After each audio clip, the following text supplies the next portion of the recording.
That dream deck or that dream porch you've always wanted, well, it's on the other side of a few concrete footers. And although small concrete footer projects are easy enough, the big projects can be brutal.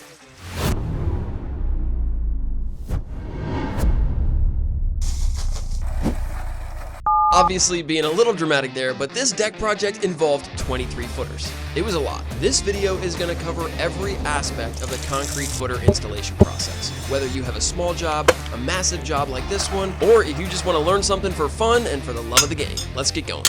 Before you can dig and pour your concrete footers, you need to know where to dig and pour them. Now for some projects this is really simple, but for more complex projects like a deck or a porch, you have to do a bit of planning. My last video is dedicated to the deck planning process, but here's a 20-second overview. Deck footer placement is dictated by the type of beam you're using and the span charts in your local code. My beam consists of two 2x10 pieces of lumber, which means my max beam span is 7 foot 4 inches. Do the math to determine the minimum number of footers you're gonna need, and then mark the locations using some string and spray paint. Now that we have all of our footer locations marked, we're just gonna temporarily take down these strings so they don't get in the way. But we are gonna need this string later, so hopefully you watch my last video, which shows you the best way to install string so you can take it off and put it back. So after you have all of your footer locations marked, it's time to actually dig the footers. And feel free to grab a post hole digger and a shovel and start digging, but it might be helpful to know how deep we have to go and how wide we have to go first. Concrete footers are almost always cylindrical, and they're poured in something called a concrete form tube, which have varying diameters. The size depends on your local codes, but 12 inches is the most common, and it's what we're using for this deck. The next thing we have to know is the depth of the footer, and that's dictated by the frost depth in your area. In Maryland, that's 30 inches, and if you're in Canada, you're toast. And if you just have a few footers, sure, go ahead and dig them by hand. But we have 23 footers, so we're bringing in the big dog.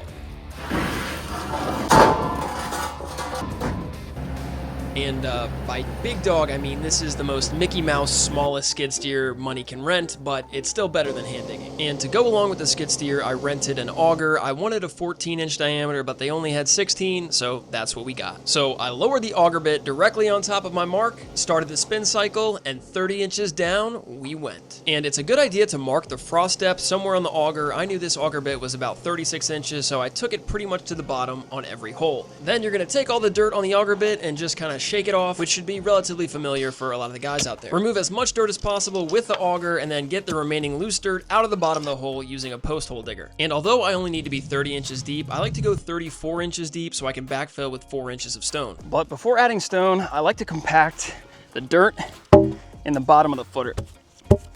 And I'm just using a 4x6, but you can use a 6x6 or a 4x4, whatever works. Then just backfill with 4 inches of stone, compact that the same way, and you have prepped your first footer. But it didn't take long for me to run into a problem.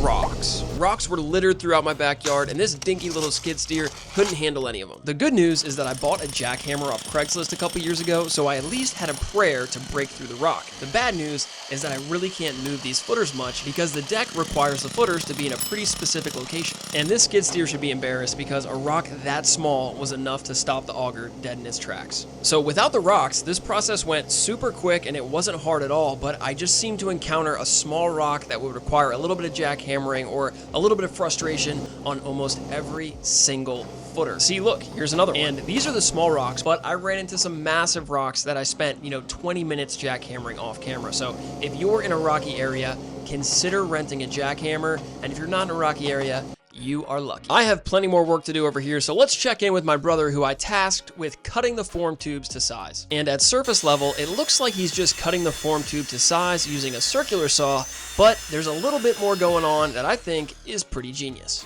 So what we created was this little jig right here for cutting these sonotubes. Because we have to make about 23 cuts, we figured we'd create something like this. This is just a hose clamp for plumbing, and we cut little holes right here. And on the inside, we just folded it back on itself. And then basically, you can take this jig, put it over top, position it where you want it cut, tighten it down on itself, and then basically you have a guide to run your circular saw on. So now I'll show you on a full tube. So we'll go ahead and loosen that. I'm gonna go ahead and grab one of our 12-foot tubes. All right, position it right here. And then I'm gonna mark the ballpark length for each of these form tubes, and we'll talk about that more in just a second. Now what we're gonna do is take our jig, put it over top like so, and then we're gonna slide it. But keep in mind, we're using this as a guide for our circular saw, so you have to make adjustments depending on your circular saw offset. Then we're gonna take our jig, move it up to that line right there, and we'll rotate it. And you want to mark multiple locations around the tube so that you have multiple checkpoints. And once the guide looks good all the way around, tighten it up. Next, you're gonna run your circular saw around the guide and you should get a pretty uniform cut. Now, if I were cutting just a couple footers, this jig would be complete overkill. But if you're a contractor or you're doing a bunch, I think it's a pretty good idea. Now, it's not perfect, but it's pretty dang close. And because we're cutting so many of these, we figured we'd standardize it, create that jig. And this is the best way I found. If you had a table saw, you could probably just set up your stop and rotate it on the table saw, but we don't have one. So circular saw with a jig is the method we're going with. Meanwhile, I'm still fighting for my life trying to get through these rocks to dig these footers. So instead of showing you this, let me show you how to actually attach an auger bit to a skid steer. To release the bucket, you're gonna lift these two levers and then just tip it forward, releasing the bucket from the head. Take the head over to your attachment, which is the auger in this case, and you're gonna kind of tip it forward and manipulate it so that the head tips into position on the lip of the attachment. When you feel like it's right, tip the head forward, and then you're gonna put those levers down to lock the attachment in place. There are gonna be slight differences between all the machines, but most of them are gonna have a push to connect hydraulic hose that you'll just push in where they fit, and then you'll just hit the auxiliary button and manipulate the lever to start augering. And at this point, I had all the holes dug, so it's time to install our form tubes. We cut our form tubes so that about 2 inches would stick up above ground, and I'm just gonna preliminarily place all of these tubes in the hole. I don't really care about them being level or anything at this point. I just want them in the ground so that I can pull my string lines. And now we're just gonna reestablish those string lines so that we can center the footers on the string line. And if you did everything right, your layout should look something like this. Okay, so once you have your tubes in your hole, you just wanna go through and you wanna put a level in 2 different planes to make sure that you're perfectly level, make any adjustments as needed. And then you also wanna make sure that your form tube is right in the middle of your beam. So we look pretty good there, looks like we're level, and now we'll just go ahead and backfill. I like to start by just pushing in some by hand. This is just gonna help to get it set so it doesn't move around too much. And then I'll go back with the shovel and fill in the rest. And after filling a little bit, I'll do a double check. Make sure we didn't move around too much. Still liking that. We'll continue to backfill. And nothing about this process is very difficult. It just gets a little bit cumbersome when you're multiplying anything by 23. Doing 1 or 2 of these wouldn't be that big of a deal, but doing 23 just took a lot of time. And in terms of compacting around the tube, I just use my body weight preliminarily. I want to pour the concrete first, and then I'll go back and compact it a little bit more with a hand tamp or something. And now we're finally ready for the concrete. Now, if we were only doing, 3 or 4 footers, we'd probably just use the bag concrete and the wheelbarrow mixing method. But we're mixing over 100 bags of Rapid Set 24/6 concrete mix for this project, so we're gonna work smarter, not harder. Rapid Set has been a longtime sponsor of the channel, and I've used their 24/6 concrete mix on countless concrete projects. And you don't technically need rapid setting concrete for deck footers, but it sets up for foot traffic in 8 to 10 hours, and it's ready for structural loads the next day, so you can really shorten the time between when you pour the footers to when you frame. I used Rapid Set's concrete calculator to determine that I would need around 5 bags of 60-pound mix per footer. We have 23 footers, so that's 115 bags. But that's a lot of concrete, so you might be wondering how we're gonna mix it. So to mix all of our dry concrete for all of these footers, we are using the mud mixer, which you guys have probably seen on some of my previous projects, but I'm gonna show you one more time how to use it. First, grab your bag of concrete. And we're gonna put it in here at the top of the hopper. The breaker bar is gonna break the bag in half, and then you're just gonna tilt one side, and then tilt the other, until you fill the entire hopper with dry concrete mix.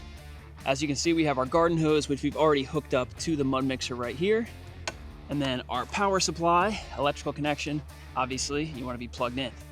Now to actually use the mud mixer, this is gonna adjust the amount of water coming out of the hoses, and this is gonna turn it on. So let's start it up. And I'm telling you guys, the mud mixer is an absolute beast. It can chew through like 50, 60-pound bags of concrete in an hour. So we were able to mix over 100 bags of concrete in just over 2 hours. And I want to give a huge shout out to my brother who was primarily manning the mud mixer for this pour, although I do think he was intentionally making everything as messy and dusty as possible to try and make me feel bad so that I'd buy him an exceptionally nice dinner. But I could see right through his little act, but it still worked. And then once you fill up half the footer, it's usually a good idea to take a piece of rebar or something and just stir everything up. And this is going to help to eliminate any air voids or pockets in the concrete. So it'll just give you a stronger footer overall. Back to it. And the chute extension accessory was great for making sure all the concrete made it right into the footer.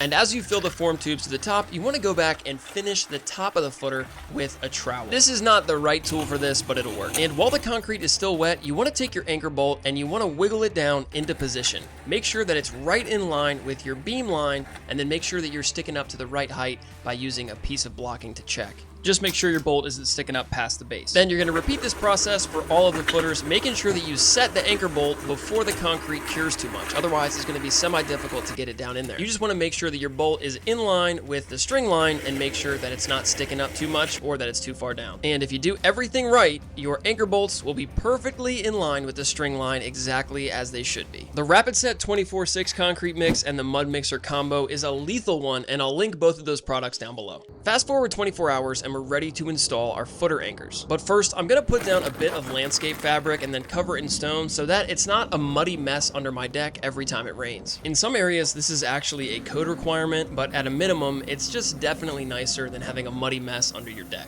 But before you cover the area with too much stone, make sure that you set all of your footers free. And a pro tip for rental equipment is that you can usually rent it on a Friday and then keep it for the entire weekend and only pay a one-day rate. So I only paid $600 to keep this skid steer and auger for the entire weekend. Now it's time to install all of the hardware. The post base I'm installing here is suitable for a 6x6 piece of lumber, which I am going to use for my posts. To install them, we're going to slip the plate over the anchor bolt that we have embedded in the concrete, install the washer, and then lock down the nut. And although it's way easier to set your anchor bolts in the wet concrete, if you didn't do that, you can always go back and use a hammer drill and an expansion anchor to set them in the dried concrete. But after all of your post hardware is installed, this project is complete. And thank God, because this one was pretty brutal. In the next video, I'm going to be showing you guys how to frame a deck from start to finish, so be sure to subscribe and hit the notification bell if you want to see that video. Thanks for watching, and God bless.